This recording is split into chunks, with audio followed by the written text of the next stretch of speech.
Maxime Switek. Le vrai faux de l'info. Bonjour Jean-Philippe Ballas. Bonjour Maxime. Ce matin, au sommaire, les jeunes et la théorie du complot. Oui, avec une statistique qui nous a pour le moins étonné, donnée par Najat Vallaud-Belkacem, la ministre de l'Éducation nationale, hier matin sur RTL, inquiète des liens parfois troubles entre les jeunes et Internet. Or, que trouve-t-il sur Internet? Il trouve notamment ces théories du complot qui sont en train de miner une partie de notre jeunesse. Un jeune sur 5 aujourd'hui adhère aux théories du complot.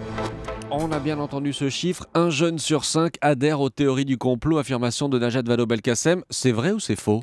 C'est faux, Maxime. En tout cas, ce n'est pas clairement démontré pour la bonne et simple raison qu'il n'existe pas de statistiques précises sur le sujet. Alors tout de même, nous avons retrouvé le sondage qui est peut-être à l'origine de la phrase de la ministre. Une enquête publiée au mois de mai dernier à l'occasion de la sortie d'un livre intitulé « Le règne des Illuminati ». Vous savez Maxime, c'est cette société secrète qui tirerait les ficelles en coulisses.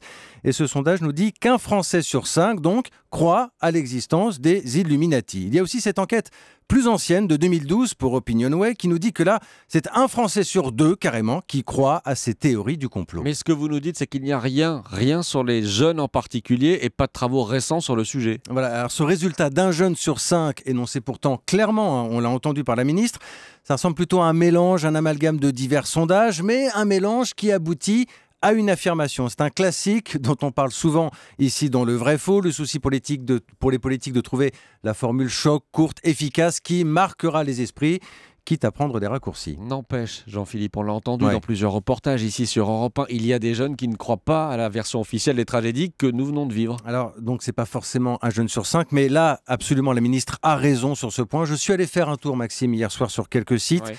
J'ai lu des choses absolument aberrantes, je vous les épargnerai.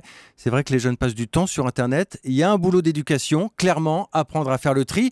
Et pas seulement pour les jeunes d'ailleurs, pour les adultes aussi. C'est donc un faux ce matin pour la ministre, avec un peu de vrai malgré tout sur le fond. Merci beaucoup Jean-Philippe Ballas. Il faut faire quelque chose.